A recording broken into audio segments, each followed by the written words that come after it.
नमस्कार दोस्तों, एक रेलवे जीडी का पेपर है ओरिजिनल। ठीक है, इसको हम स्टार्ट करते हैं। ये 2018 में पेपर हुआ था।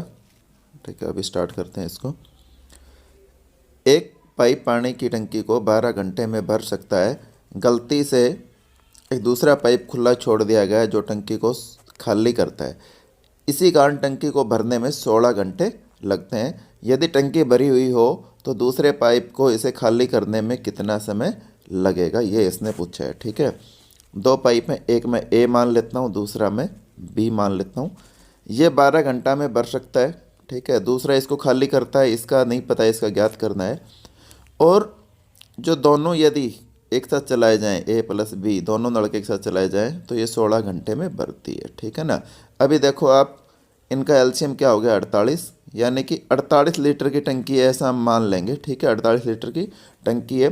तो पहले वाला नल जो है, क्योंकि 12 घंटे में वो 48 लीटर की टंकी को पूरा भर सकता है, यानी कि 1 घंटे में वो 3 लीटर पानी डालेगा। कितना डालेगा? 3 लीटर। दूसरे वाला जो है, दोनों यदि एक साथ खोल दिए जाते हैं, एक पानी डालता है दूसरा निकालता है, तो 16 घंटे में पूरी भरती है। ठीक है, 12 चौक 48, ये यहाँ 4 आएगा, 4 लीटर। और ये क्या है, 16 घंटे में इसको पूरा भरता है। तो 48 लीटर जो है टोटल टंकी है, तो 1 घंटे में कितना लीटर पानी डालेगा? 3 लीटर। ठीक है, अभी देखो ए जो है वो 4 लीटर डाल रहा है और दोनों एक साथ मिला दिए जाएं तो 3 लीटर। ठीक है, तो बी का कितना कंट्रीब्यूशन हुआ, इसमें से आप ये माइनस कर दो, यानी कि 1 लीटर का। कितना हुआ? 1 लीटर का। यानी वो 1 घंटे में 1 लीटर पानी जो है वो निकालता है। 48 लीटर की टंकी है, 48 लीटर उसको निकालने हैं, तो कितने घंटे लगेंगे उसको? 48 घंटे लगेंगे। यही इसका आंसर हो जाएगा। ठीक है, अगले क्वेश्चन पे चलते हैं।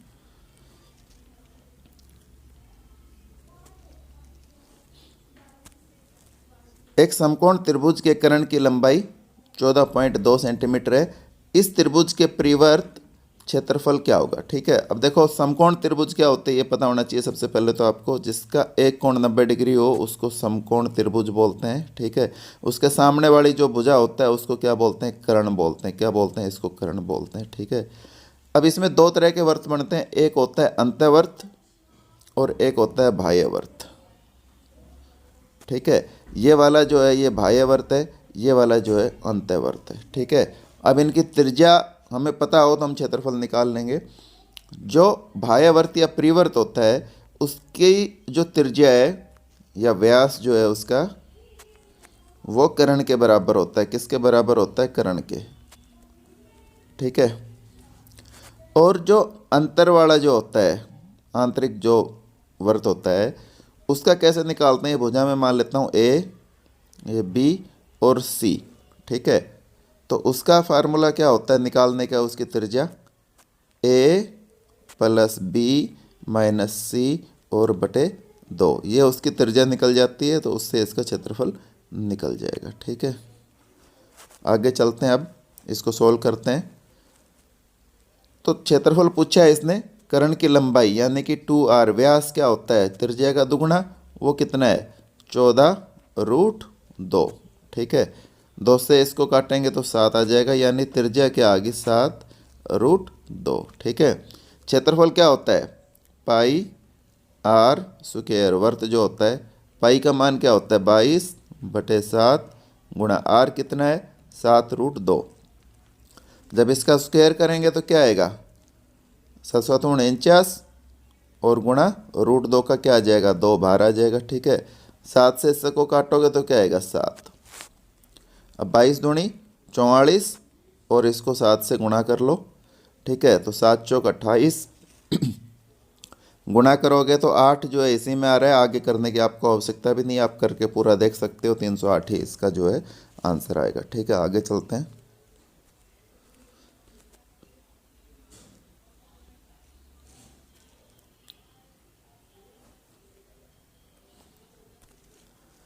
मैत्री को 10 दिनों की सेल्फ ड्राइव के दौरान अपनी यात्रा में खर्च के लिए कुछ धन दिया गया था। हालांकि उसे 6 दिन और ठहरने की जरूरत थी। परिणाम स्वरूप उसका औसत दैनिक यात्रा भत्ता 45 रुपये कम हो गया। प्रारंभ में उसके लिए कितनी राशि अनुमोदित की गई थी? ठीक है, आप करने की कोशिश कीजिए, फिर मैं बताता हूँ इसको, बड़ा आसान तरीका है। देखो पहले वाली कंडीशन में वो 10 दिन के लिए रुक रहा था, ठीक है, अभी उसको 6 दिन और रुकना पड़ गया, यानी कि 16 दिन रुकना पड़ गया, ठीक है। अब हमें जो है ना उसको यहाँ कितना धन दिया गया था खर्च करने के लिए इसके बारे में नहीं पता है, तो हम कोई भी ऐसी राशि मान लेंगे जो 16 और 10 दोनों से कट जाए, तो वो इनका एलसीएम होता है। इसका एलसीएम क्या हो गया 80। मैं मान लेता हूँ कि उसको 80 रुपये दिए गए थे। अब पहले वाले केस में उसको 10 दिनों में 80 रुपये खर्च करने थे, यानी प्रतिदिन वो क्या करता 8 रुपये खर्च करता। अभी क्या कह रहा है कि उसको 16 दिन रुकने पड़ गए, तो उसने अपना क्या किया, जो औसत उसका जो दैनिक यात्रा भत्ता था उसमें से उसने कटौती कर दी, यानी 80 रुपये उसने 16 दिन चलाए, तो उसने प्रत्येक दिन कितने खर्च किए 5 रुपये। पहले वाले केस में 8 रुपये करने थे, अभी 5 रुपये किए, यानी 3 रुपये उसने अपनी कटौती की उसमें, ठीक है। यदि 3 रुपये कटौती की तो टोटल कितना था पैसा उसका 80, और ये हमें निकालना है 45 यहाँ, क्योंकि हमारा कितना हो गया 45। तो इसके अकॉर्डिंग जब निकालना हो, मैं बताता हूँ कैसे कराता हूँ। यहाँ मैं x लिख देता हूँ, ठीक है, और फिर मैं इनके नीचे ऐसे कर देता हूँ। जो निकालना है इसके इक्विवेलेंट निकालना है, ये लिख दिया, ठीक है। अब क्या करते हैं, हम बराबर का निशान लगा देते हैं। x का मान चाहिए, ठीक है, तो ये दोनों इधर आ जाएंगे, 45 इधर आएगा तो ऊपर चला जाएगा गुणा, और नीचे 3 क्या आ जाएगा, नीचे आ जाएगा, ठीक है। तो ये कट गया, x इधर आ जाएगा। अब इसको सोल्व करो, आंसर आ जाएगा। अब इसको 3 से काटोगे 15, और 15 8 120, यानी 1200 रुपये इसका आंसर आ गया, ठीक है। दोस्तों जब भी आप सॉल्व करो तो कोशिश करो कि जो पेन कम से कम चलाओ, जो चीज़ आप मुजवानी कर सकते हो मुजवानी करने की कोशिश करो। ये एक हैबिट होती है, आप कॉपी पेन पे जब भी करते हो इसको बचाओ आप, क्योंकि हैबिट ही होती है। आप यदि इसको प्रैक्टिस नहीं करोगे तो पेपर में भी ऐसे करोगे, टाइम आपका वेस्ट हो जाता है। अगले क्वेश्चन पे चलते हैं।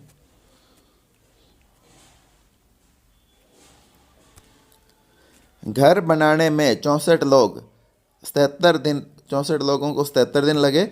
96 दिनों में 64 पुरुष कार्य का कितना भाग पूर्ण कर सकते हैं, ठीक है।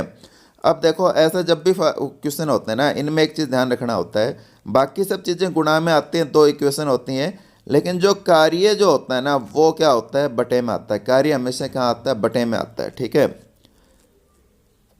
यहाँ 64 गुणा 77, कार्य पूरा करने में, घर बनाने का था, उसने मान लो एक घर बनाया तो कार्य 1 आ गया, ठीक है।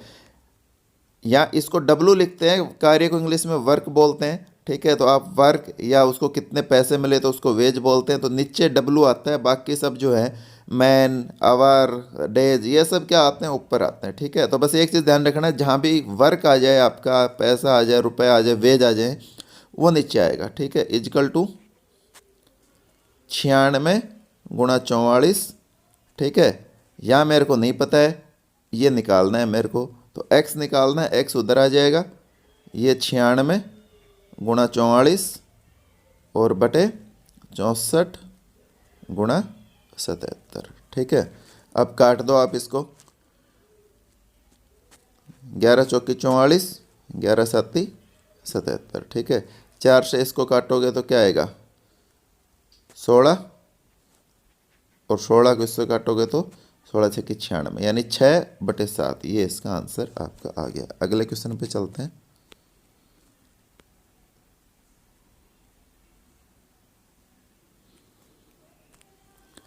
शंकु P का वक्र पृष्ठीय क्षेत्रफल शंकु Q के वक्र पृष्ठीय क्षेत्रफल का 7 गुना है, ठीक है। अब मैं P जो है क्षेत्रफल क्या होता है, वक्र पृष्ठीय क्षेत्रफल होता है शंकु का पाई R/L। ये P का है तो ये मैं R1 और L1 मान लेता हूँ। Q का भी पाई तो सेम रहेगा, R2 L2, ठीक है। पाई से पाई कट जाएगा आपस में।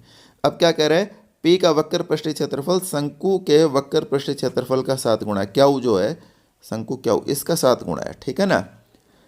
अब मेरे को आगे पढ़ो, शंकु Q की तिर्यक ऊंचाई शंकु P की तिर्यक ऊंचाई की 7 गुना, यहाँ 7 है, 7 गुणी है, ठीक है।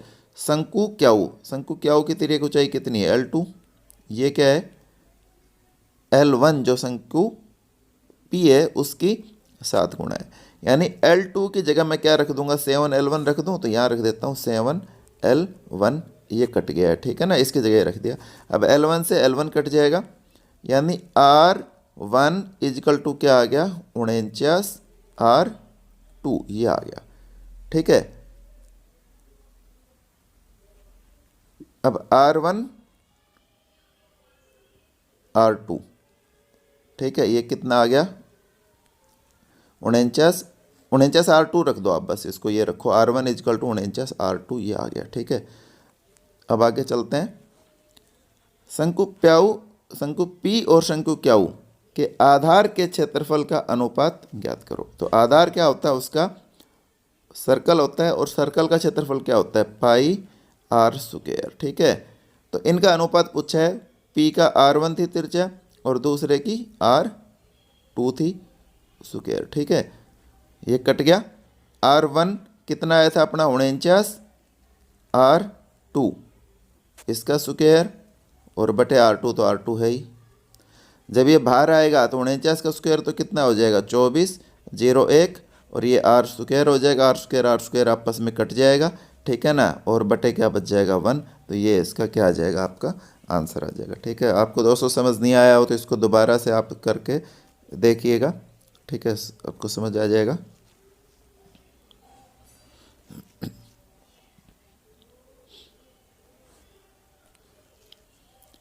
नीचे दी गई आकृति को बनाने के लिए कितनी रेखाओं का उपयोग किया गया है। ठीक है, देखो ऐसा आपको जब भी आ जाए कितने का प्रयोग किया गया है, तो ये ऐसे गिन के कभी नहीं निकलेगा। इसके ऊपर आप पेन या पेंसिल जो है उसे खींच के देखो। ठीक है, उसी से पता चलेगा। ये 1, ये 2, ये 3, ये 4, ये 5, ये 6, ये 7, ये 8। पहले छोटी कभी नहीं खींचनी है, बड़ी वाली लाइन खींचनी है। ठीक है, 8 होगी, ये 9, ये 10, ये 11, ये 12 और ये 13। ठीक है, ये 14, ये 15 और ये 16, ये 17, ये 18 और एक ये 19। तो इसमें कितनी 19 हुई रेखाएं हुई, 19 रेखाएं हुई। ठीक है, जब भी आप इस तरह का करो तो आप क्या करोगे, बड़ी वाली लाइन जो है वो पहले खींचोगे, छोटी वाली बाद में खींचोगे। ऐसा क्यों, क्योंकि यदि जैसे आपने देखा होगा ये जो लाइन आ रही थी इसमें ये लाइन आ गई है ना। ठीक है, अब क्योंकि त्रिभुज यदि आप वैसे खींचते तो पहले इसको और इसको खींच लेते तो ये डबल हो जाती, इसमें भी आ जाती। ठीक है, आगे चलते हैं। इसका आंसर आपका 19 जो है वो आ जाएगा। ठीक है, आगे चलते हैं हम।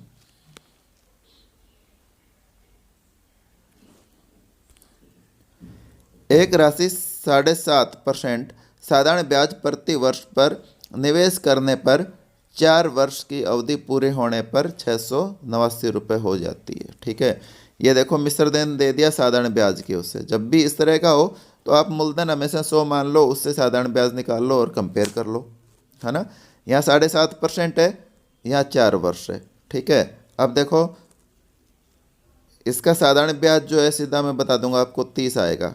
ठीक है, अब कैसे आएगा, जिसको पता है वो आगे बढ़ सकता है, नहीं पता है तो मूलधन प्रतिशत में 100, ब्याज 7.5% और 4 साल बटे 100, 100 से 100 कट गया, इसको गुणा किया तो इसको गुणा करो कितना आएगा, 30 आएगा।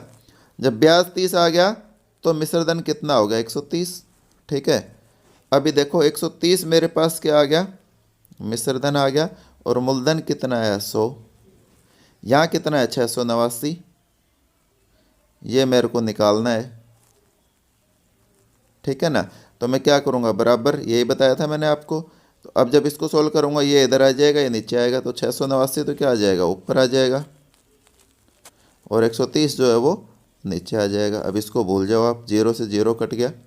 ठीक है, 13 से इसको काटो, 13 पंजू 65, तो 3 बच गई असल, और 9, 13 3 39, 53, और 10 को गुणा किया 530, यानी कि उसकी आरंभिक राशि क्या थी, 530 रुपये। ठीक है, ये आपका सम आ गया है।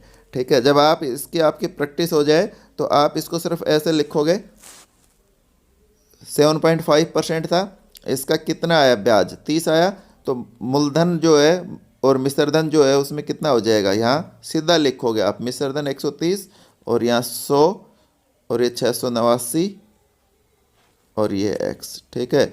बस यही आपको सोल्व करना चाहिए, इसके अलावा कुछ नहीं करना चाहिए। आगे चलते हैं।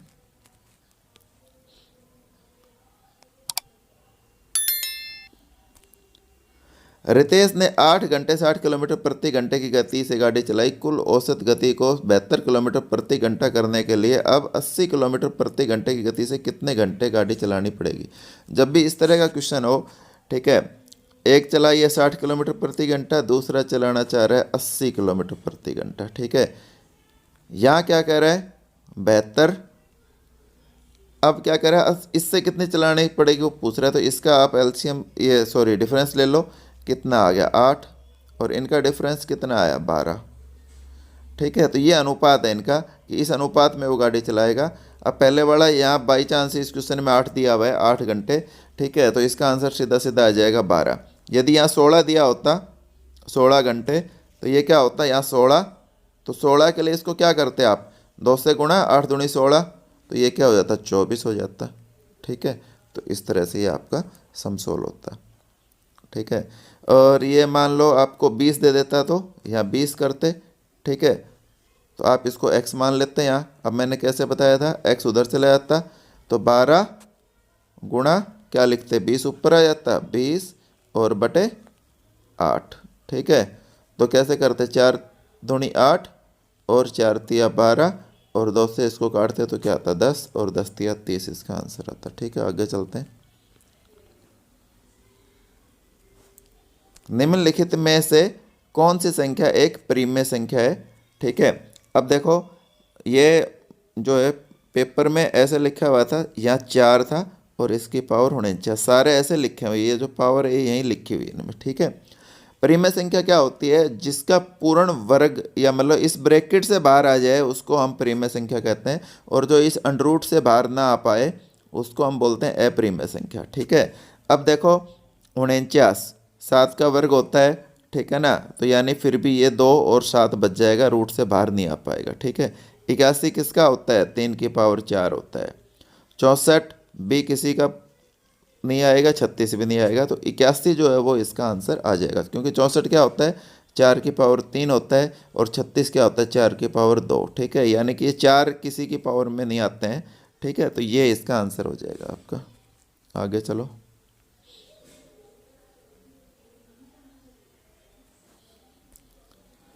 18% व्यस्त समय अधिभार के साथ, ये व्यस्त समय अधिभार है। टैक्सी का किराया 531 रुपये होता है, अधिभार के बिना भुगतान राशि क्या होगी, ठीक है। अधिभार के बिना मैं 100 मान लूँ तो व्यस्त समय का कितना हो जाएगा 18% है तो 118। अब 118 के इक्विवेलेंट मेरे को दिया हुआ है, कितना दिया हुआ है यहाँ 531, ये मेरे को ज्ञात करना है। कैसे करोगे, ये उधर चला जाएगा, दोनों इधर आ जाएंगी, तो क्या हो जाएगा 531 इधर आ गया, ठीक है, और बटे 118, ठीक है। अब ये देखो ये यदि पूरा पूरा कट रहा है तो ये संख्या भी आपस में पूरी पूरी कटेंगी, ठीक है। तो ये 59 से कट जाएगी, 59 से इसको काटोगे तो 59 दूनी 118, ठीक है, क्योंकि और 2 के बाद 59 ही आता और कोई नहीं आता इसको कटने के लिए, ठीक है। तो मैंने पहले इसको 2 से भाग देख के देखा, मेरा आया 59। अब मैंने सोचा क्योंकि 59 और किसी से कटती नहीं है, यानी कि 59 से ये कटना चाहिए, तो 59 दूनी ये और ये 59 पे 90 कटेगा, ठीक है, क्योंकि 90 ही 81 होता है इकाई का अंक, है ना, और 531 10 का इसका 590 होता है, ये इसी के आसपास है, ठीक है। तो अब ये जो है 2 से इसको काटेंगे तो क्या आ जाएगा 50, और 50 और 9 को गुणा करेंगे तो क्या आ जाएगा 450, तो ये इसका आंसर है, ठीक है। आपको कैलकुलेशन भी आनी चाहिए कि आप उसको कम समय में कैसे सॉल्व करोगे, ठीक है। तो ये बार बार प्रैक्टिस करोगे आप। मेरी कोशिश होती है कि जब भी मैं आपसे सवाल कराता हूँ तो मैं बताता हूँ कि ये इस तरह से कैसे कर रहा हूँ, ठीक है।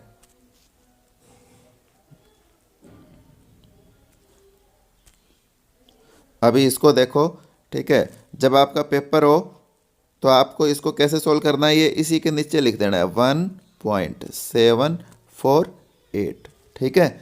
अब आपको समझाने के लिए मैं इधर लिख देता हूँ, बता देता हूँ, पेपर में आपको इसी के नीचे लिख के सोल्व करना है इसको 748, ठीक है। आप इसको घटाओगे, यहाँ 5 आया आपका, ठीक है ना। अब 4 पॉइंट है, तो अभी देखो आपका आंसर यहीं से निकल जाना चाहिए था, आपको आगे जाने की आवश्यकता ही नहीं थी। ये आपको फिर भी डिफरेंस लग रहा है तो आप एक अंक और जाके देख सकते हो, है ना, इन दोनों में, फिर आपका कंफर्म हो जाएगा। ठीक है, यहाँ एक असल लेगा 10, 10 में से 2 गया, 10 में से 8 गया तो क्या बचा 2। अब देखो 25 लास्ट के 2 किसी में आ रहे हैं, यही आंसर होगा। आप आगे जिसको करना हो पूरा करके देख सकता है, घटा के यही आंसर आएगा इसका। ठीक है, आगे चलते हैं।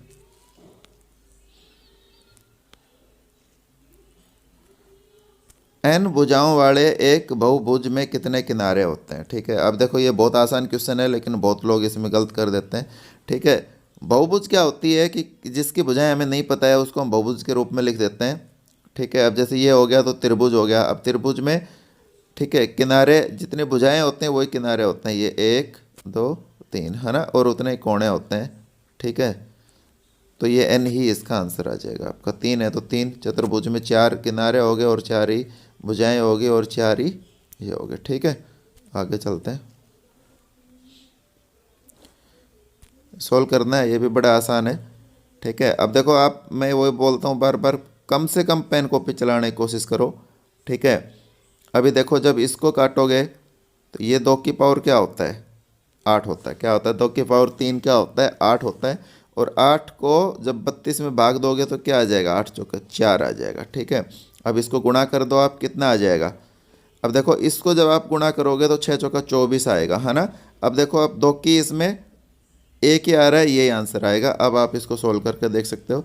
6 चौका 24 2, क्योंकि इसमें आंसर जो है ना बहुत दूर दूर हैं। ठीक है, नज़दीक होते 200 की उसमें होते तो हमें पूरा करना पड़ता। अब आपकी तसल्ली के लिए पूरा करा रहा हूँ। 6 चौका 24 2, 6 चौका 24 25 26, और उसमें 8 जोड़ा आपने तो 272 इसका आंसर आपका आ गया। अगले क्वेश्चन पे चलते हैं।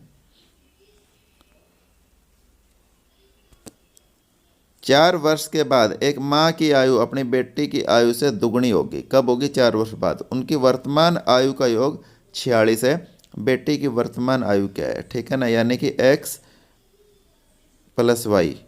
ठीक है, इसको ऑप्शन से भी कर सकते हो आप। अभी जैसे मान लो आप 10 लेते हो, ठीक है, तो ये बेटी की पूछी है तो दूसरी किसकी बच गई? 36 बच गई। दुगनी 4 साल बाद तो 14, 14 दूनी 28 नहीं होगा। ठीक है, दूसरे वाले केस में 15 इसी के सामने लिखते जाओ आप, है ना, अलग अलग रखने की जरूरत नहीं है। 15 इसमें घटाओगे कितना आ जाएगा? 31, 15 और 4 19, और 31 और 4 35, तो 19 दूनी 38 होता नहीं होगा। 14, 14 से इसकी कितनी आ जाएगी? 22, 14 गया तो 32, सॉरी 14 गया तो 32, इसमें 4 जोड़ोगे कितना आएगा? 18, और इसमें 4 जोड़ोगे 36, तो दुगनी होगी। ये इसको सेटिस्फाई कर गया, तो ये इसका आंसर है। ठीक है, ये भी नहीं करेगा। आगे चलते हैं।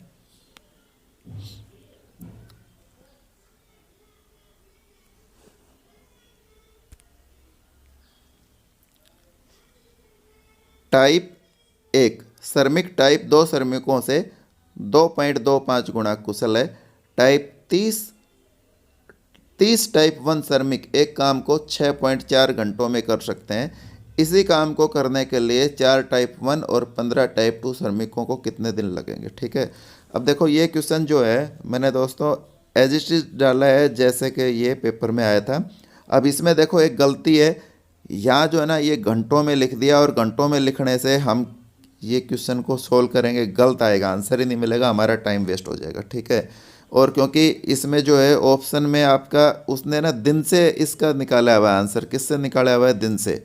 ठीक है, तो जब भी इधर घंटे हैं इधर दिन आए, है ना, तो आप थोड़ा सा दिमाग लगाना है कि इसमें इसकी मिस्टेक है, तो इसको दिन लगा के करोगे तो हो जाएगा। क्योंकि घंटे के लिए 1 घंटे में 60 मिनट होते हैं, और 60 के हिसाब से इसको चेंज करोगे तो ये इसका फ्रैक्शन में अंतर आ जाता है। तो यहाँ हम दिन मानेंगे। ठीक है, ये टाइप 1 है, ये टाइप 2 है।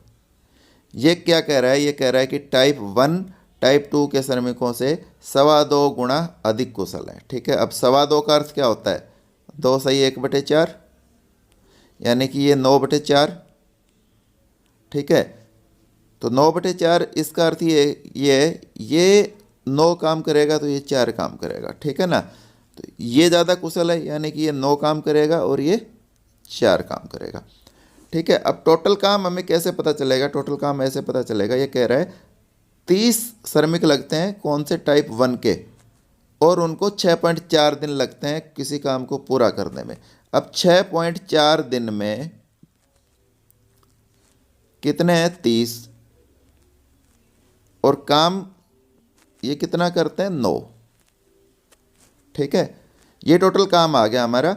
अब ये पॉइंट हटाने के लिए हम यहाँ से ये 0 हटा देंगे और ये 64 बन जाएगा। ठीक है, अब इसको गुणा करने की आवश्यकता नहीं है क्योंकि आपको आगे काटना है, और जब भी काटना हो तो आपको गुणा करने की आवश्यकता नहीं है।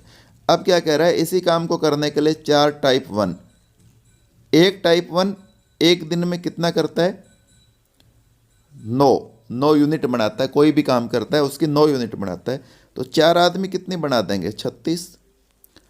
15 टाइप 2, 15 टाइप 2 एक दिन में कितनी बनाता है 4, तो 15 कितने बना देंगे 15 चौके 60। तो टोटल कितने बना दी इनने 96 यूनिट बना दी एक दिन में दोनों ने मिलके। ठीक है ना, टोटल इतनी यूनिट है जो बनानी है, तो 96 बनाने के लिए क्या करेंगे हम 96 इसको भाग दे देंगे। ठीक है, तो 32 दूनी 64 और 32 तिया 96। ठीक है, 2 आया था, ये 3 से 3 कट गया, और 9 दूनी 18, यानी कि इनको कितने दिन लगेंगे 18 दिन लगेंगे। ये इसका आपका आंसर हो जाएगा। ठीक है, आगे चलते हैं। निम्नलिखित आकृति में कितने त्रिभुज हैं। ठीक है, अब देखो हम पढ़ते रहते हैं कि ये तरीका, अब इसमें कुछ भी नहीं, जो बेसिक से थोड़ा सा नहीं पढ़ के गया है या काम नहीं किया है और वो गिनने लग गया ऐसे कि ऐसे त्रिभुज में, है ना, कि तरीका हम करते हैं 1 2 3 4 5 6 7 और जोड़ देते हैं तो गलत हो जाएगा। ठीक है, अब इसमें सिंपल सी हैं, ये एक त्रिभुज है, ये 2 है, ये 3 है, ये 4, ये 5, ये 6 और ये 7। ठीक है, सिर्फ एक ये त्रिभुज ऐसी है जो एक एक्स्ट्रा इसमें हमारी नहीं आई। ठीक है ना, तो ये एक और 8 होगी ये, बाकी बस सिंपल है 8 त्रिभुज हैं। ठीक है, तो इसमें 8 वाला जो है वो आंसर आ जाएगा। ठीक है ना, अब इसमें दिया नहीं, अदरवाइज क्या करता है कंफ्यूज करने के लिए, जैसे हम करते हैं ना 1 2 3 4 5 6 और 7, है ना, इस तरह भी दे देता है, और आंसर उसका कितना आएगा इस तरह को यदि हम जोड़ेंगे तो 7 गुणा 4 7 चौक 28 28, और वो भी इसमें आंसर दे देता है। ठीक है ना, तो हम 28 वाले पे टिक कर आते हैं। ठीक है, अब देखो अभी जोड़ने वाला भी मैंने जब ज़्यादातर मैं देखता हूँ कि बच्चे जो इसको करते हैं सोल्व, इसको ऐसे करते हैं कि 7 और 6 13 13 और 5 13 और 5 18 और 4 22 22 और 3 25 26 27 28। ठीक है, आपको पता है n इंटू एन प्लस 1 बटे 2 ये सम संख्याओं का जोड़ होता है। ठीक है, अब n इंटू एन प्लस 1 क्या है, अब इसको हम ऐसे क्यों रटते हैं, इसको बस ये देखो ना आप यार कि n 7 है, 7 से अगला अंक लेना है, n प्लस 1 क्या है उससे अगला अंक, तो इसको बस इस तरह से ध्यान करो, जो 7 है उससे अगला अंक लिया और उसको 2 से भाग किया।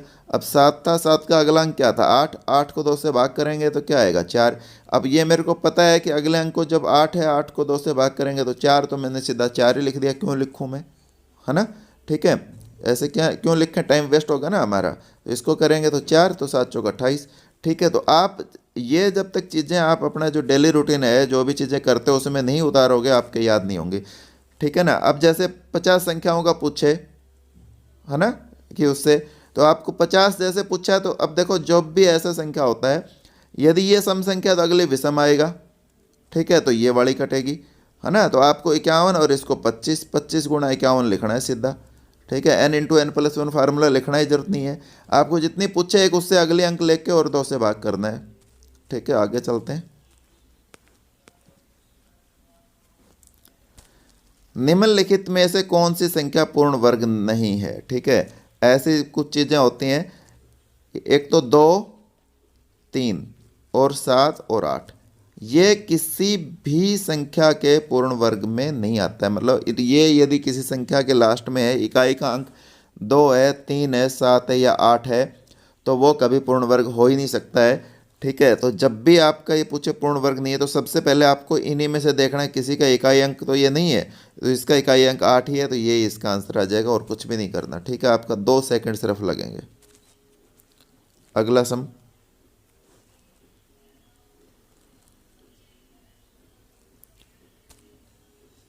पाइप ए एक टैंक को भरने के लिए 4 घंटे लेता है, पाइप बी भरे हुए टैंक को खाली करने में 6 घंटे लेता है। दोनों पाइपों को एक ही समय खोला जाए तो टैंक भरने में कितना समय लगेगा? ठीक है, बड़ा आसान है। ये ए है, ये बी है, ये 4 घंटे लेता है, ये 6 घंटे लेता है। एलसीएम क्या हो जाएगा? 12। टैंक 12 लीटर का मान लें, जब भी पानी का आए तो 12 लीटर मान लो, क्या होता है उससे आसान होता है हमें। ये 4 घंटे में पूरा भरता है, यानी कि 1 घंटे में 3 लीटर पानी डालता है। कितने डालता है? 3 लीटर। ये 6 घंटे में खाली करता है, यानी 1 घंटे में 2 लीटर पानी निकालता है। दोनों पाइपों को एक समय खोला जाए, ये 3 लीटर डालेगा, ये 2 लीटर निकालेगा, यानी कि टोटल जो है 1 लीटर पानी आएगा 1 घंटे में। ठीक है ना? हमें कितना चाहिए? 12 लीटर। 1 घंटे में 1 लीटर, तो 12 लीटर कितने में आएगा? 12 घंटे में। तो ये इसका आंसर हो जाएगा। ठीक है, आगे चलो।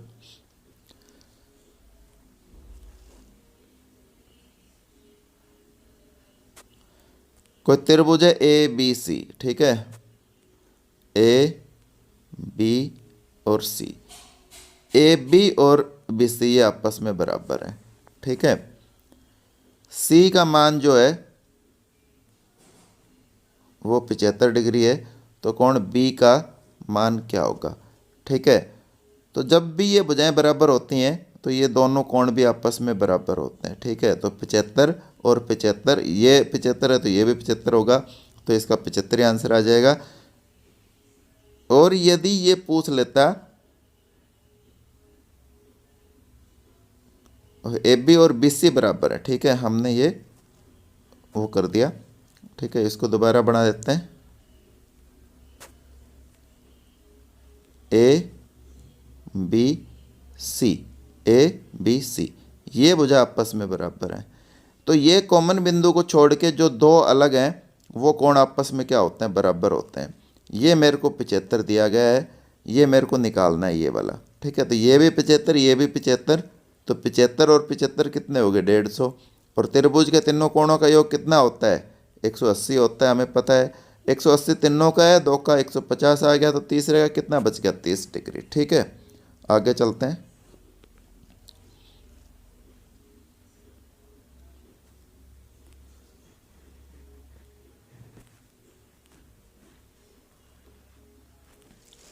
निम्नलिखित वेन आरेख में आयताकार आरपीएस समर्थकों की संख्या का प्रतिनिधित्व करता है। त्रिकोण जो है वो मुंबई इंडियंस के समर्थकों का, और सर्कल जो है वो केकेआर के समर्थकों का। उनमें से कितने एमआई और केकेआर को समर्थन करते हैं लेकिन आरपीएस को नहीं? ठीक है, वैसे बड़ा आसानी क्वेश्चन है।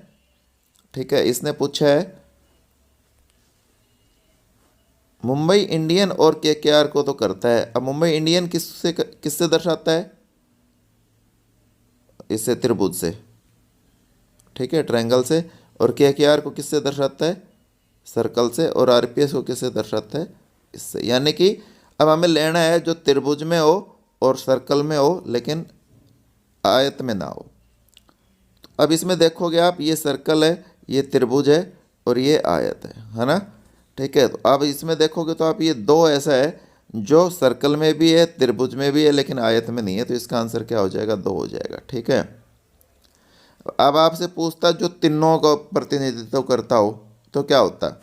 फिर ये 4 आ जाता, क्योंकि 4 सर्कल में भी आ गया, आयत में भी आ गया और त्रिभुज में भी आ गया 4। तो उसमें उस केस में क्या हो जाता जो तीनों में है? 4। ठीक है, अब देखो 5 आपसे पूछता कि ये क्या है? त्रिभुज है, त्रिभुज में यानी मुंबई इंडियन से, तो केवल ऐसा जो केवल मुंबई इंडियन को फैन है, बाकी किसी का नहीं है। ठीक है ना? तो जो केवल मुंबई इंडियन का है वो कौन सा है? ये 5 है। ठीक है, इसी तरह से आप इसको देख सकते हो और भी क्वेश्चन इस पर बना सकते हो, समझ सकते हो। ठीक है, आगे चलते हैं।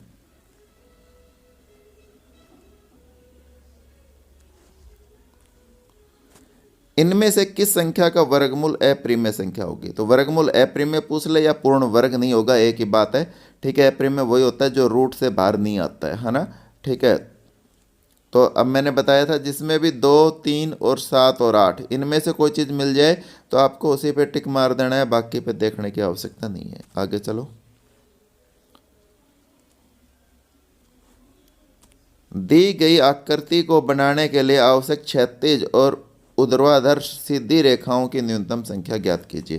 क्षैतिज होता है ऐसी संख्या, और इसको ऊर्ध्वाधर को हम लंबवत भी बोलते हैं, तो ये ऐसी संख्या। तो ऐसी संख्या पूछी है इसने कौन कौन सी हैं, ठीक है। तिरछी वाली इसने नहीं पूछी है, तो ऐसी संख्या हम ये लाइन खींचेंगे, गिन लेंगे 1 2 3 4 5 6 7 और 8। तो इसके लिए कितनी हमें आवश्यकता पड़ेगी, 8 की, ठीक है ना। ये कोई पूछी नहीं है, तो इसमें 8 जो है इसका आंसर आपका आ जाएगा। तो ये इसका आंसर रहेगा, ठीक है। आगे चलते हैं।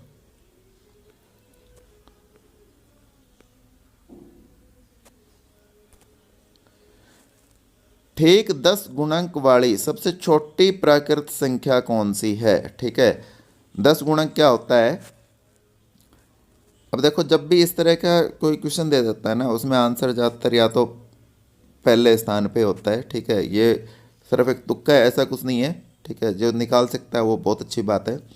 गुणक होता है कि उसके वो किस किस से विभाजित है, ऐसे मतलब 10 संख्या निकालने जिससे ये विभाजित हो, है ना, ठीक है। तो अब देखो 48 किस किस से विभाजित है, 1 से है, 2 से है, 3 से, 4 से, 6 8 48, 8 6 48, 9 से नहीं है, 10 से नहीं है, 11 से नहीं है, 12 चौक 48, 24 दूनी 48, और 48 से कट जाएगा तो क्या आ जाएगा, 1। सबसे छोटी प्राकृतिक संख्या, है ना।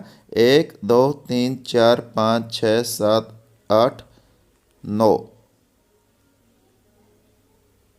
1 रह गया, 16 3 48, ठीक है। तो ये 10 हो गया। अब इनके टुकड़े आप बना के देखोगे, नहीं होगा। 16 का क्या है, 1 2 से, 4 से, 8 से और 16 से। इसी तरह 36 1 से, 2 से, 3 से, 4 से, 6 से, 1 2 3 4 6, 8 से नहीं है, 9 से है, फिर 10 से नहीं है, 11 से नहीं है, 12 से है, 12 के बाद 12 थे 36, 18 से है, और फिर खुद 36 से है, ठीक है। तो ये कितनी आई, 5 और 4 9, ठीक है। एक और होती तो ये सबसे छोटी प्राकृत संख्या होती है। तो इसमें हमारा 48 जो है वो आंसर होगा, ठीक है। 24 का भी आप इसी तरह निकाल के आप देख सकते हो, ठीक है। आगे चलते हैं।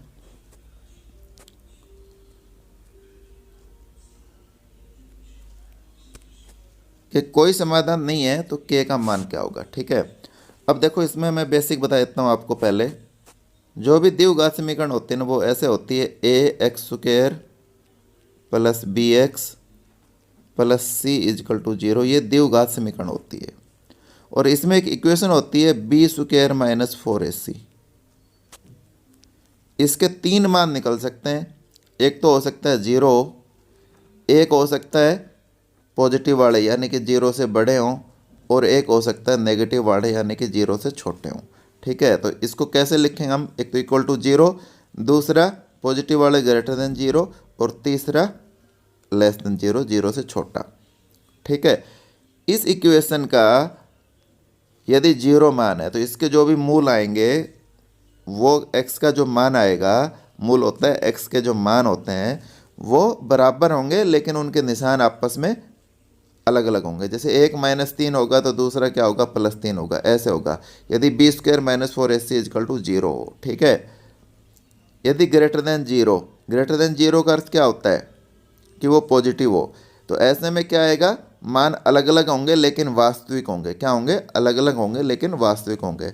और यदि ये 0 से छोटा आ जाए, माइनस की संख्या आ जाए ये, तो इसका अर्थ क्या है कि इसके मान जो है वो अवास्तविक होंगे, ठीक है। अवास्तविक होंगे। अवास्तविक को क्या बोलते हैं, उसका कोई समाधान नहीं होगा, ठीक है। तो इसमें हमें क्या करना है, ये इक्वेशन रखनी है b² माइनस 4ac < 0।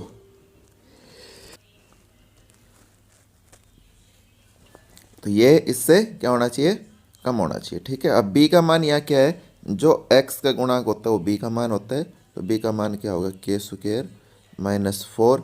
a का मान क्या है, 1 है, गुणा 1। और c का मान क्या है, 7.5k, है ना, ये k साथ में है, ठीक है। और < 0। अब के स्क्वायर माइनस इसको गुणा करोगे तो क्या आ जाएगा 30 के और लेस देन 0, के कॉमन आ जाएगा, के इंटू के माइनस 30 और ये लेस देन 0। ये इसकी इक्वेशन बन गई। अब इसको इक्वेशन को सोल्व करना बताता हूँ, ऊपर लिखता हूँ के इंटू के माइनस 30 ये लेस देन 0। लेस देन 0 का अर्थ क्या है कि ये नेगेटिव होगा, ठीक है। अब देखो ये कॉन्सेप्ट मैं बताता हूँ आपको। ये दो चीज़ें हैं, ये दो अंकों का गुणा है। ये क्या है? दो अंकों का गुणा, ठीक है। तो नेगेटिव कब आता है? जब एक पॉजिटिव हो और दूसरा नेगेटिव हो, ठीक है। यानी एक पॉजिटिव की आप गुणा करोगे और एक नेगेटिव की गुणा करोगे तभी वो नेगेटिव आएगा, अदरवाइज क्या आएगा? पॉजिटिव आएगा। दो पॉजिटिव पॉजिटिव लिए तब भी उसका गुणा क्या आएगा? पॉजिटिव। और यदि दोनों नेगेटिव ले लिए तो आपका फिर भी क्या आएगा? पॉजिटिव आएगा। अब आपको ये बनता है कि इसमें से नेगेटिव कौन सा लेना है और पॉजिटिव कौन सा लेना है, ठीक है। अब इसका भी मैं बताता हूँ। आप या तो इसको नेगेटिव लोगे तो इसको पॉजिटिव लोगे, इसको पॉजिटिव लोगे तो इसको नेगेटिव लोगे, ठीक है। अभी मैं मान लेता हूँ 1 मिनट के लिए कि इसको मैं पॉजिटिव लेता हूँ, है ना। क्या लेता हूँ? पॉजिटिव, ठीक है। तो ये क्या होगा? नेगेटिव होगा। और यदि मैं इसको नेगेटिव लूँ तो ये क्या होगा? पॉजिटिव होगा, है ना। अब मैं के का मान पहले आप नेगेटिव लेके देखो। मैं मान लेता हूँ -2 ले लेता हूँ मैं, ठीक है। तो कैसे सोल्व होगा? -2 और यहाँ भी -2 रखोगे और -30, -2 और -30 क्या आ गया? 32 और गुणा करोगे माइनस माइनस कट गया यानी कि प्लस का आ गया। तो हमारा जो हमने मानने थे वो गलत हो गया। हमने क्या मानने थे? के मान 0 से कम मानने थे, ठीक है। तो अब ये क्या होगा? उल्टा होगा। के तो क्या लेंगे हम? बड़ा लेंगे, पॉजिटिव लेंगे, और के माइनस 30 क्या लेंगे? छोटा लेंगे, ठीक है। अब करो इसको, के इंटू के माइनस 30 ये क्या था? Less than 0। तो इसमें मैं क्या करूँगा? के का मान तो क्या लूँगा? मैं बड़ा लूँगा 0 से, और के माइनस 30 का मैं क्या लूँगा? छोटा लूँगा 0 से, ठीक है ना। छोटा लूँगा तो यानी ये नेगेटिव लूँगा और ये क्या लूँगा? मैं पॉजिटिव लूँगा, ठीक है। ये तो हो ही गया। यहाँ से के का मान क्या आएगा? के लेस देन 30, ठीक है। अब देखो ये भी के है और ये भी के है, तो यहाँ तो ये लेस देन 30 आ गया। अब इनको इक्वेशन को एक साथ मैं बना देता हूँ। ये के की तरफ है ये जो लाइन है, तो मैं इधर ऐसे कर दूँ और 0 यानी 0 की तरफ इसका पॉइंट है, तो 0 की तरफ ही पॉइंट है, ठीक है। तो मैं के इसको ऐसे लिख दो या 0 और इसको के ऐसे लिख दो, एक ही बात है ये, ठीक है। तो ये इसकी इक्वेशन बनेगी जो के की मान आएगा 0 से बड़ा होगा लेकिन 30 से छोटा होगा, तो ये इसका आंसर हो जाएगा, ठीक है। मैं आशा करता हूँ आपको ये समझ में आया होगा। नहीं आया हो तो आप दोबारा इसको करके देख सकते हैं। अगले क्वेश्चन पे चलते हैं। उस विकल्प का चयन करें जिसका मान इसके बराबर है, ठीक है। तो मान बराबर है तो दोस्तों ये कहने का अर्थ है कि इससे हम कौन सी इक्वेशन बना सकते हैं ये, ठीक है। और ये चीज़ प्रैक्टिस से आती है, ठीक है, बगैर प्रैक्टिस कुछ नहीं आता है। अब देखो ये 1 + cos थीटा है, ठीक है, और यहाँ साइन थीटा है। इसमें कोई भी स्क्वायर वगैरह नहीं है कहीं भी, ठीक है। इसमें स्क्वायर आ रहा है, इसमें स्क्वायर आ रहा है, ये दो ऑप्शन तो मेरे हिसाब से गलत हो जाने चाहिए, ठीक है। दूसरा जो है इसमें आपस में गुणा आ गया, ठीक है, और इसमें 1 - cos थीटा, ठीक है। तो 1 + cos थीटा और 1 - cos थीटा ये हमें लग रहा है यदि आप ट्रिग्नोमेट्री करते हैं तो ये इससे आंसर आ सकता है। कैसे आएगा? अब मैं इसको गुणा कर देता हूँ। हम सेम संख्या से तो गुणा भाग कर ही सकते हैं। cos थीटा और बटे में क्या आएगा? 1 - cos थीटा। सेम संख्या से मैंने गुणा कर दिया और भाग कर दिया, ठीक है। अभी देखो ये a + b और a - b, तो ये क्या होता है? a² - b², यानी इन दोनों का गुणा करूंगा तो मैं क्या आ जाएगा? 1 - cos² थीटा, और 1 - cos² थीटा हमें पता है क्या होता है? sin² theta. यहाँ क्या लिख दूंगा मैं? sin² theta. यानी इन दोनों की जगह मैं क्या लिख दूंगा? sin² theta. तो मैंने यहाँ लिख दिया sin² थीटा।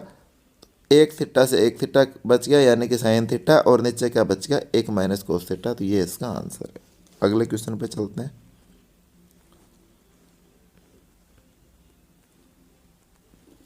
वह छोटी से छोटी प्राकृतिक संख्या क्या है जिसे 8, 12, 15 और 16 से विभाजित करने पर शेषफल 7 आता है? तो क्या करना पड़ेगा? हमें पता है सबको, इनका पहले एलसीएम लेना पड़ेगा और एलसीएम जो आएगा उसमें 7 जोड़ना पड़ेगा।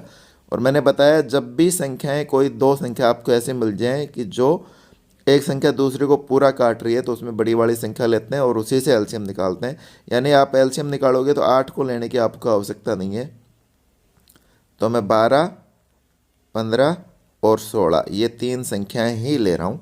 ठीक है, 4 से सबसे छोटी संख्या जिससे ये तीनों कट रहे हो कोई नहीं है।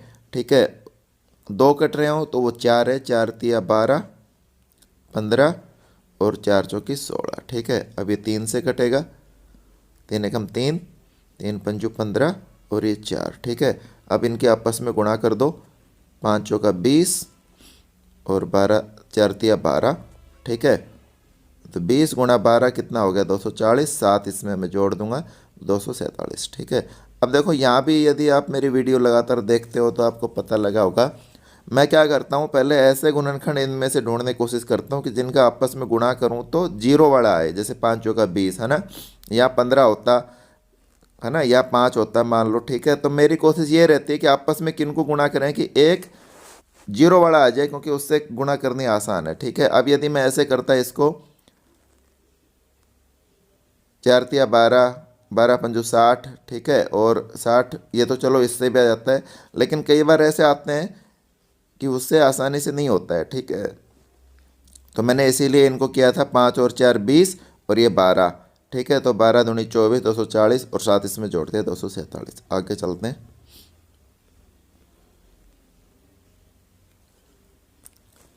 एक व्यक्ति 8 रुपये में 10 केला खरीदता है और उन्हें 10 रुपये में 8 के हिसाब से बेचता है।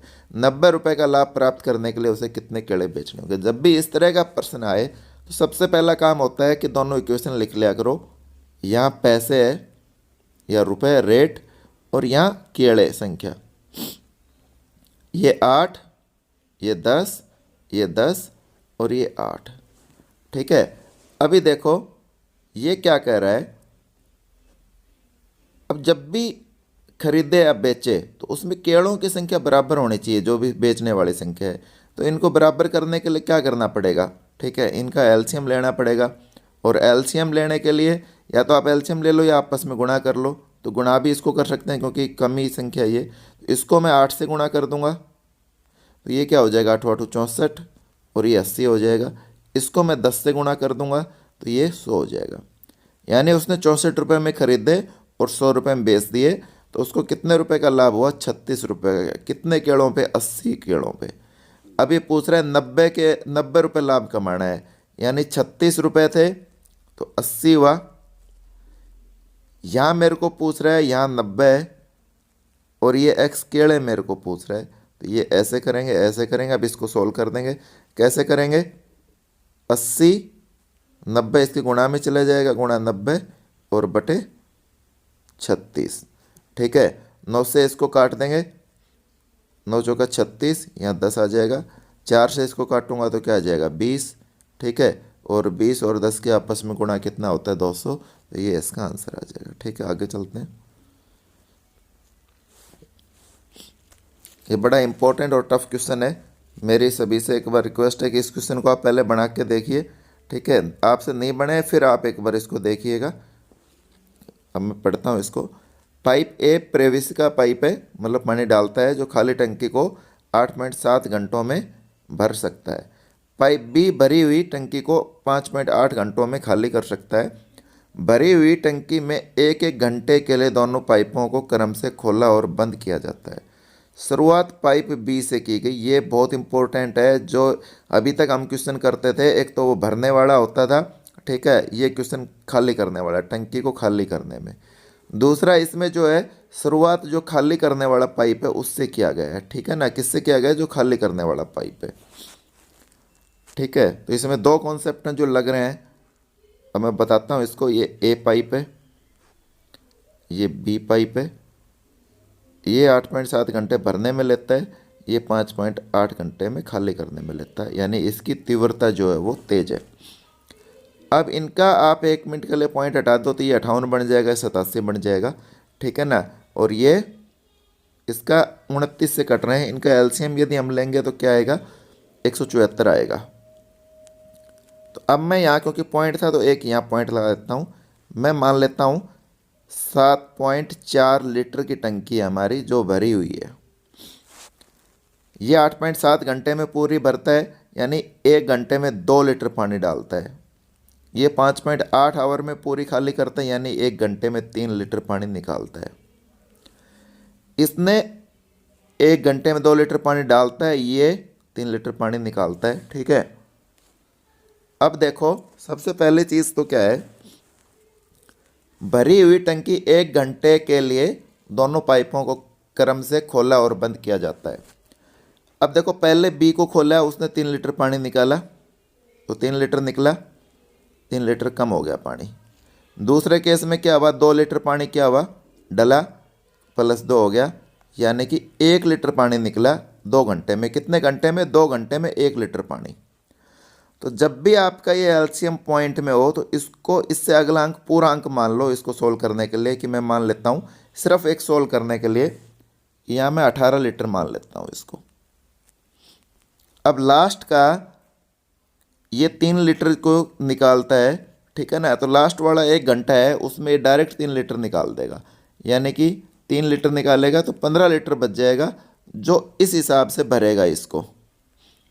अब 1 लीटर भरने के लिए कितना पानी लगा, टाइम कितना लगा, 2 घंटे। तो 15 लीटर है उसको भरने के लिए कितने लगेंगे, 30 घंटे। अब 30 घंटे इसने चला, 15 लीटर पानी जो है वो खाली कर दिया। ठीक है, टोटल मेरे पास 17.4 लीटर पानी था, 15 लीटर खाली कर दिया। अभी मेरे पास कितना बच गया, 2.4 लीटर बच गया जो खाली करना है। और अब मेरे को बी पाइप चलेगा। बी पाइप की जो कैपेसिटी है वो 1 घंटे में 3 लीटर खाली करने की है। तो 2.4 लीटर कितने घंटे में खाली कर देगा, आप इसको निकालोगे तो 48 मिनट में खाली करेगा। कितने में करेगा, 48 मिनट में। और आंसर आ जाएगा टोटल खाली होने के लिए 30 घंटे 48 मिनट, इसका आंसर आ जाएगा। ठीक है, अब ये 48 कैसे आया ये भी मैं बता देता हूँ, इसको कट करता हूँ एक बार। 3 लीटर कितने में करता था, 60 मिनट में। ठीक है, अब कितना करना है, 2.4 लीटर करना है। ठीक है, ये टाइम पूछा है, ये कितना होगा, ये रख दिया मैंने यहाँ, ये किया तो ये क्या आ जाएगा, 3 तो इसके क्या आ जाएगा, नीचे आ जाएगा। और 2.4 क्या है, ऊपर चला जाएगा यहाँ। ठीक है, 3 से काटेंगे तो कितना आएगा, 20, और इसको गुणा करेंगे तो 24 दूनी 48, और 0, ये पॉइंट था एक हट गया, यानी 48 मिनट इसका आंसर आ गया। तो 48, 30 मिनट और 48 घंटे ये इसका आंसर है। ठीक है, ये इंपॉर्टेंट क्वेश्चन है दोस्तों, दोबारा करके देखना।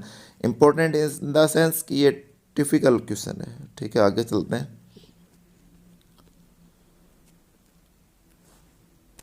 अमित और पंकज दोनों के पास मिलाकर कुल इतने रुपए हैं। यदि 15 अमित के पास राशि और इसके राशि ये आपस में बराबर हैं तो अमित के पास कितने रुपए हैं। इसको मैं x मान लूँ, पहले रेशियो निकाल लेते हैं, इसको y मान लेते हैं। तो x इसके नीचे, y इधर आ जाएगा और ये दोनों उधर आ जाएंगे तो रेशियो हो जाएगा 3/5 और गुणा ये ऊपर चला जाएगा 29 और बटे 15। ठीक है, तो 29 दिया 87 और बटे 75, ये इनका क्या है, रेशियो है। अब किसके पास पूछ रहा है, अमित वाला ये ऊपर वाला है, पंकज वाला नीचे वाला है। अमित के पास कितने रुपए हैं, अमित के पास 87 गुणा 1080 और बटे इनका जोड़ कितना हो गया, 7 और 5 12, असल पाई 116। ठीक है ना, यानी कि 162 हो गया। अब देखो आप आंसर देखो, ये पूरे पूरे कट रहे हैं, ये आपस में कट नहीं रहे हैं, तो ये संख्या इससे पूरी कटेगी, है ना। तो ये 2 की पाढ़े में जो है, 2 का जो पाढ़ा करते हो तो 0 कहाँ आता है, या तो 10 पे आता है या 5 पे आता है। 10 पे करोगे तो कितना आ जाएगा, 1620। ठीक है, और ये 1080, तो 16 पंजू 80, इस पे पूरा नहीं कटेगा। और ये 29, ये 3 से कट रहा है। ठीक है, तो 3 से इसको काटो, 3 से 29, और इसको 3 से काटेंगे तो, क्योंकि 5 पे भी नहीं गया तो इसलिए मतलब पूरा पूरा ऐसे नहीं कटेगा। ठीक है, अब 3 से इसको काटा, 3 पंजू 15 और 3 चौकी 12। ठीक है, 54 आ गया। 54 9 से और 6 से कटता है। ठीक है, अब इससे ये पूरा कटेगा क्योंकि ये आपस में कट नहीं रहे, तो आप पहले 9 से काट के देख लो, 9 छक्की 54, 9 एकम 9, 1 बच गया 8, 9 दूनी 18 और 0। ठीक है, 6 से इसको काटोगे तो क्या आ जाएगा 20 और 29 दूनी 58 यानी 580 इसका आंसर आपका आ गया है। अगला क्वेश्चन, का लघुत्तम समापवर्तक क्या होगा। ठीक है, तो लघुत्तम समापवर्तक बड़ा आसान है, लेकिन ये क्योंकि थोड़ी सी बड़ी संख्या है और हमें पता नहीं किस किस से कटती है, तो यही इसलिए इसको थोड़ा सा डिफिकल्ट है। ये 29 से कटती हैं। ठीक है, और 29 से काटेंगे तो क्या आएगा 29 तिया और ये 5। ठीक है, तो ये 5 तिया 15, 29 और 15 का आपस में क्या कर दो गुणा कर दो। ठीक है, तो करो 15 निम्मा 135, 13 असल आ गई, और 15 दूनी 30, 30 और 13 43 यानी 435 इसका क्या आ गया लघुत्तम समापवर्तक आ गया है। यही इसका आंसर है। ठीक है, तो धन्यवाद दोस्तों, ये हमारा जो पेपर है ये पूरा हुआ है। ठीक है, और इसकी हमने जो एक प्लेलिस्ट भी बना रखी है जिसमें हम रेलवे जीडी और जीडी मैथ और जो जीके एंड जीएस के वो पर्सन डाल रहे हैं। ठीक है, तो आप प्ले लिस्ट में जाके भी देख सकते हैं, और आपको टॉप अच्छा लगा हो तो मेरे वीडियो को लाइक और शेयर ज़रूर कीजिए। ठीक है, और चैनल को सब्सक्राइब कीजिए ताकि जैसे ही हम डेली आपके ये डालते हैं तो आपके पास तुरंत नोटिफिकेशन आ जाए और आप टाइमली उस वीडियो को देख सकें। ठीक है, धन्यवाद।